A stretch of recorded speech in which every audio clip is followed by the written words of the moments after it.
Good afternoon. We are one community, and the loss of one is a loss to us all. My name is Alex Ubaiz. I'm a United States Attorney here in the District of New Mexico, and on behalf of the United States of America, the Department of Justice, I offer my condolences to the Hare family, friends, community, brothers and sisters who stand with me here today, as well as those victims who have yet to find closure in South Carolina. I'm here to announce this afternoon that Jaremy Smith pleaded guilty to 5 federal felony crimes as charged by indictment here in the District of New Mexico, that being carjacking resulting in death, discharge of a firearm during and in relation to a crime of violence, kidnapping resulting in death, prohibited person in possession of a firearm, and the possession of a stolen firearm. I want to extend my gratitude to Secretary Bowie, Chief Weisler of New Mexico State Police, to the FBI, to the men and women of State Police, Bernalillo County Sheriff's Office, Quay County Sheriff's Office, and to my prosecutors and staff for their bravery in the face of despair. To my law enforcement partners, you made good on your promise to find Smith over a year ago, and today we make good on ours to hold him accountable. I'm going to first give the microphone to Hare's parents, Jim and Terry, for a couple of words. Jim, Terry.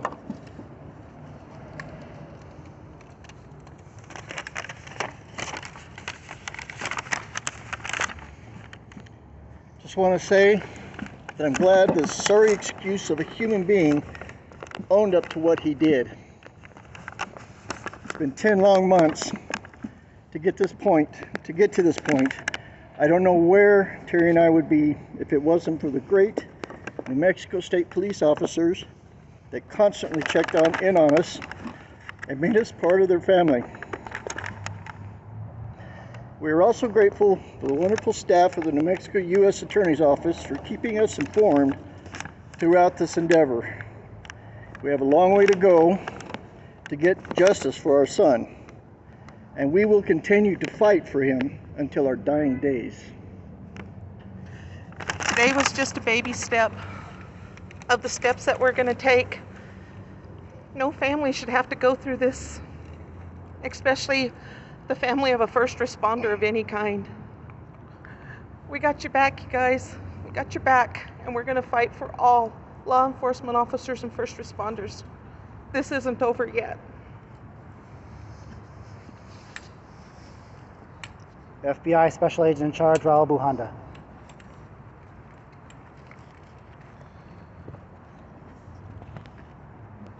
I want to start by sharing my deepest condolences on behalf of the FBI extended family to the families of Officer Justin Hare and Machado-Fore. If I'm completely honest, I wish that we weren't here today. I wish that such evil would not exist in our world, and yet it does. I wish I could have met Justin and Phoenicia. I wish I could have warned them about Jaremy Smith.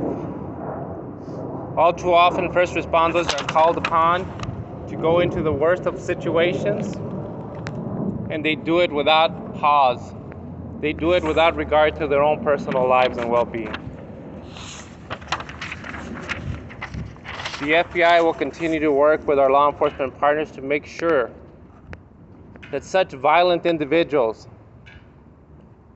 grotesque individuals, are no longer amongst us. This is not a threat. It's a promise to do everything we can to rid our world of these degenerates that walk amongst us, that walk free amongst us. And there's a place to them, and it's not here with us. Thank you. Thank you. Invite Cabinet Secretary, Department of Public Safety, Jason Bowie.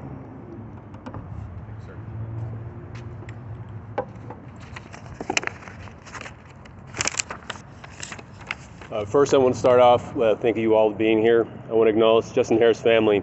We really admire their strength and courage, not only for speaking today, but throughout this entire process. New Mexico State Police will continue to stand with them, as this again is just the very first step.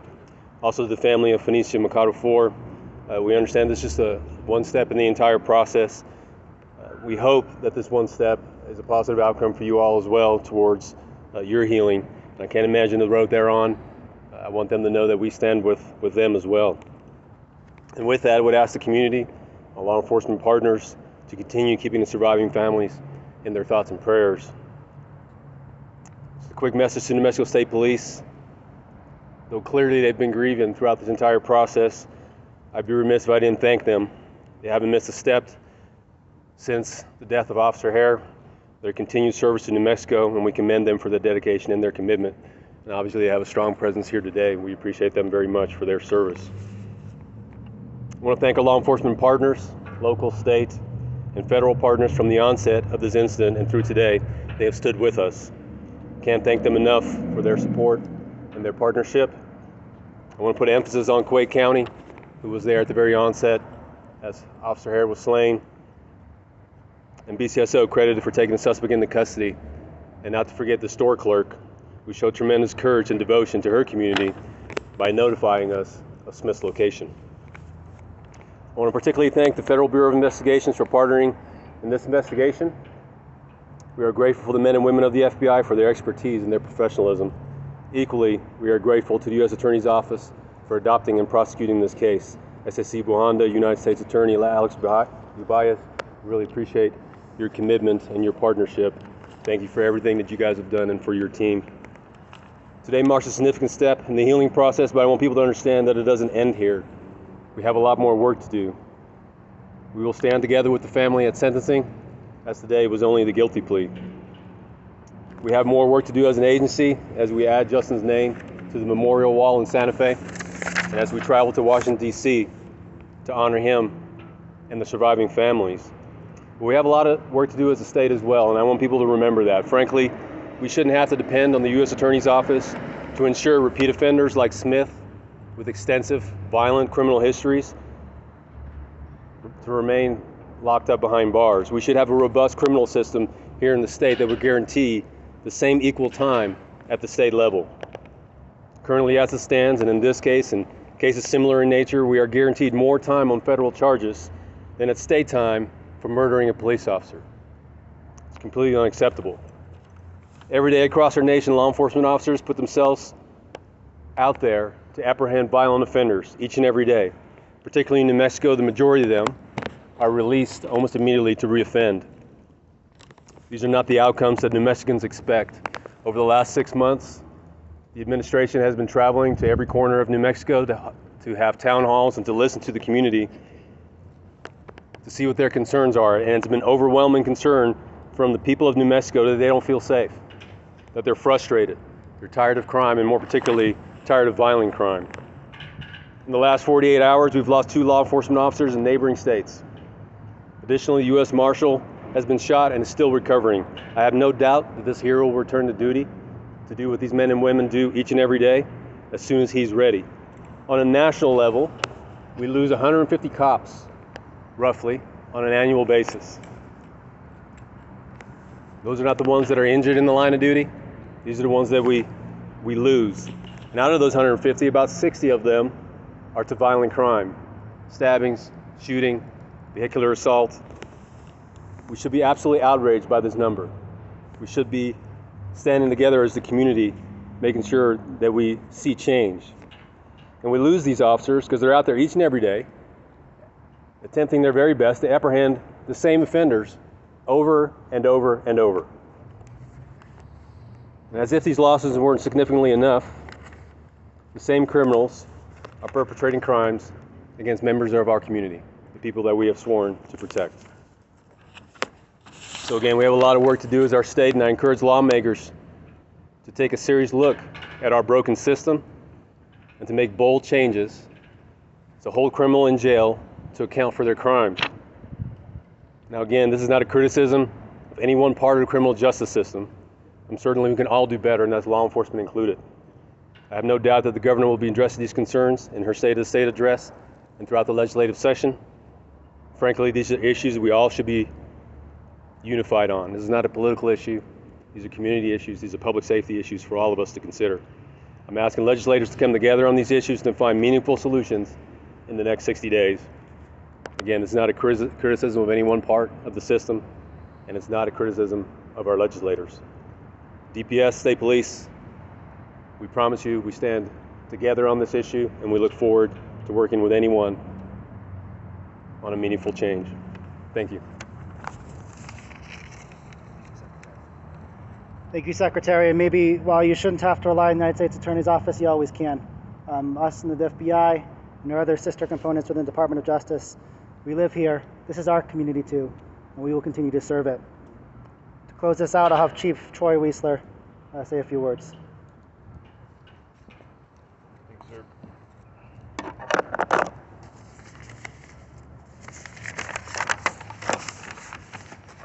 So I just want to wrap this up by echoing many of the sentiments that you've already heard here today.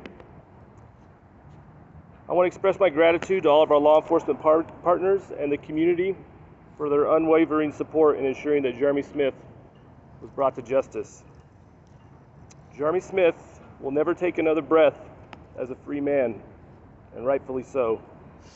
There is no place in our society for cold-blooded killers, which is exactly what he is.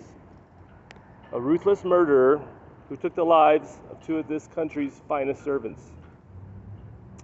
An attack on our first responders, on those who selflessly serve our community, is an attack on all of us. There is no place in our society for those types of actions, and today shows that we will not stand for it. While today cannot bring Justin back, I hope that it provides his family and his friends with some measure of peace as they continue to heal and we move forward. Thank you for being here today. Thank you, Chief, and I may have buried the lead here, but Jaremy Smith will serve a lifetime in prison without the possibility of parole in the federal system for the crimes that he pled guilty to here today in the District of New Mexico. Now, a life sentence for a life taken doesn't make our community whole, but the best way to honor Justin Hare's life is to take care of one another. Every day, the people up here behind me commit themselves to the people of New Mexico. Today, I commit myself, I recommit myself to the people here. I do so in the memory of a brave state police officer whose final act was to help another. In honor of the hundreds of law enforcement officers who worked around the clock to protect this community and to do justice for their fallen brother. And in the footsteps of two brave gas station clerks, everyday citizens who did the right thing in the face of clear and present danger. It's time for us as a community to join these strangers who did the right thing for people they never met. I'm proud to be a member of this community. I thank you all for standing up for each other. I'll take a few questions if there are any. Yes, ma'am. At one point, the death penalty was on the table. Was that taken off the table in order to get this plea agreement done? That's correct. So several of the charges from the indictment are death eligible. The process is an internal one that involves the Attorney General of the United States, Merrick Garland, signing off on whether to seek or not seek a death penalty punishment. And so that was part of the process of this case, but this plea agreement was reached after that determination was made. Yes, sir. And then, because everybody wasn't in there, can you explain the other cases in South Carolina that the death penalty may be on the table? Yes, sir. And so I'm not going to speculate too much about jurisdictions where I don't practice, but there are multiple other pending cases. One actually here in the state of New Mexico. New Mexico State has charges. One in the state of South Carolina. South Carolina State has charges. There's also potential charges, federal charges in the state of South Carolina. All three of those jurisdictions and their charges are still outstanding. Some of those, including the federal charges and the South Carolina state charges, to my understanding, could potentially result in a sentence of death. Yes, sir. Why did the U.S. Attorney's Office here choose not to seek the death penalty, or why take that? Sure. First of all, we don't get to make the decision. It's one owned by the Attorney General. But there's an internal process that involves the review of a number of things. It's outlined in our Justice Manual, including consultation with the families and survivors, analysis of the facts, analysis of the law. A number of other factors is outlined in the Justice Manual. We do internal and confidential briefings about it, and the Attorney General makes the final decision that he lets us know about. Once we have that, then we proceed with the case. May I ask the state police chief a question? Yes, ma'am. Chief, here we are 10 months later. Talk to me about your emotions listening to that plea agreement going on. I mean, personally, I'll just say it's a little surreal. I mean, you go into court and everybody was in there. You listen to, 40 minutes of legalese, so you have this officer's life. It's very emotional, tragic events. Like I say, it's just kind of surreal to then kind of have it broken down into this very formal process. I mean, I understand that there's a reason we do it that way, but I also think it's somewhat too bad because it kind of impersonalizes, Officer Hare. But I think that we'll have an opportunity to make sure that he's personalized and remembered properly when we get to the sentencing hearing, and the family and some other members get to speak. So I think that's when we'll really get the full feel of the event. Thank you. Yes, sir. Over, Chief. Oh, Chief. Sorry, Chief. Can you, because we're not allowed to go in those cameras, can you describe the sea of wall of state police officers supporting the Hare? Yes, sir. So I mean, it was great to have all of the support. Obviously me and my staff were gonna be here, and we were gonna have strong state police presence. But we put the word out to the field that anybody that wanted to come would be able to come, and I think that you can see by the sea of black and gray behind us that the response was outstanding. It would have been even greater if obviously we didn't have men and women that need to be doing their jobs out in the communities around the state right now. But no, that courtroom, it was good to see all the support, all the black and gray, as well as all our FBI partners. There was a very large contingent of them as well. They might have nice suits, but they're not quite as sharp as seeing all the officers in uniform. So, but it was great to see all the support. Mr. Baez, they mentioned in court that there was a 6th count and that it was taken off. What was that count and why was it taken off?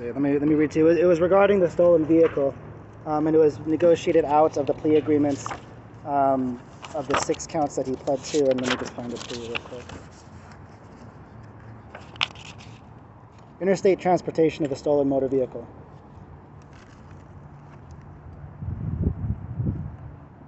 Yes, ma'am. Yes, ma'am.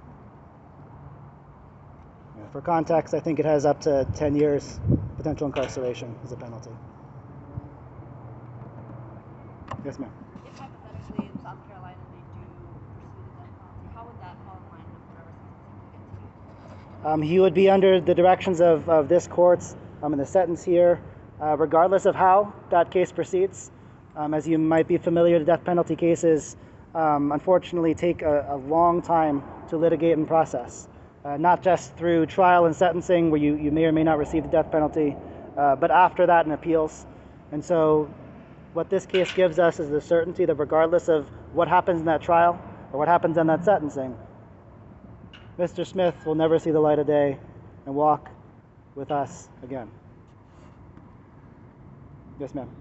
Everyone kind of mentioned that this is the first step, and I know next, of course, is sentencing. And there was a mention of hoping lawmakers can kind of help you guys. But what will your offices do, post this first step? This is the first one. Sure. I mean, in terms of the legal process, there's a sentencing hearing. And as for those of you who are up there, it really was the judge and some of our attorneys reading off a number of legalese, statutes and rules, components and facts. That is so that we can formalize this contract, which is what a plea is, and get it accepted by the judge. The next step is sentencing. Sentencing is where we will have a much longer presentation, and as the chief said, a humanization of this case. And that's where the victims and the friends and the co-workers will get to express the impact of what happened on them. This is where the judge gets to hear from the people and the community about what this case meant. And so that is procedurally what happens next. As I interjected earlier, the United States Attorney's Office makes a big priority here in the District of New Mexico of stepping in and assisting, especially with violent crime. We have an entire division here in our Albuquerque office called the Violent Crime Division. We have agreements with our local district attorneys and relationships with district attorneys across the nation, or across the district, excuse me, where we look every single day at cases that are charged in the state, and we evaluate them for federal prosecution. We do so because we often have a larger hammer and better procedural rules to get to justice quicker and more effectively than our state counterparts. And so we are full partners in this city, full partners in this state as it comes to the fight against violent crime. Yes, ma'am. Secretary Bowie, the legislative session is next week. You did mention we've seen several police officers killed in the line of, you guys can name probably 4 in the last year and a half, 2 years here in New Mexico. Are you asking anything from the state when it comes to this session to make sure this stops? These felons stay behind bars, these criminals stay behind bars? I appreciate the question very much. I'm not a lawyer. I can't work through all of the nuances of what's required in statute.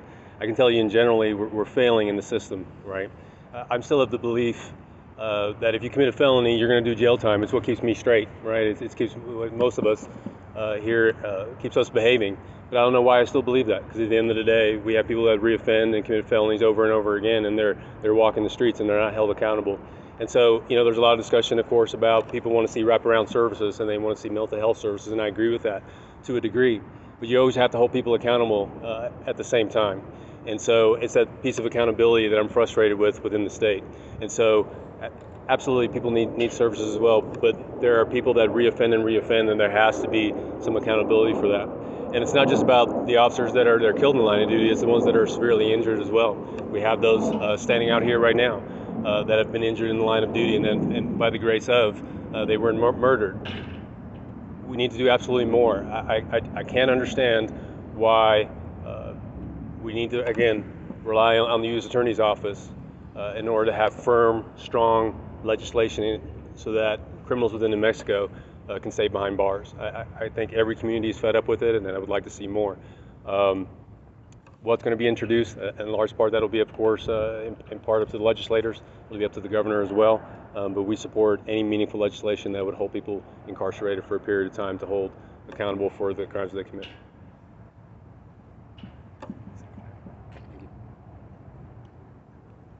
Anything else?